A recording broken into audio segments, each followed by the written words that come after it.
एक दूसरी हदीस में वारिद हुआ कि परवरदिगार ने सबसे पहले एक अक्ल को खल्क किया, उससे कहा कि तू आगे हो, वो आगे हुई, उससे कहा कि पीछे हो, वो पीछे हुई, उससे कहा कि दाएं हो जा, वो दाएं हुई, उससे कहा बाएं हो जा, वो बाएं हुई।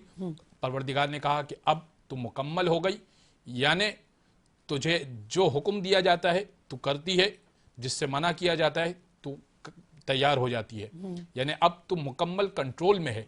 यानी अब इंसान ये नहीं कह सकता कि मुझे बहकाया गया, बल्कि तू कंट्रोल्ड है, तू खुद बहकेगा। इसीलिए कुरान ने कहा ना, फ़अल्हमहा फुजूरहा व तक़वाहा, हमने अकल के अंदर दोनों चीज़ें रख दी, फुजूर भी रख दिया, फिस्क़ फुजूर भी रख दिया, तक़वा भी रख दिया, दोनों चीज़ों को बता दिया। एक नॉन मुस्लिम को देखा जाए, एक नॉन मुस्लिम को भी पता है कि झूठ बोलना बुरी बात है, ये उसको किसने बताया? किसी से, ये उसकी अकल ने बताया उसको।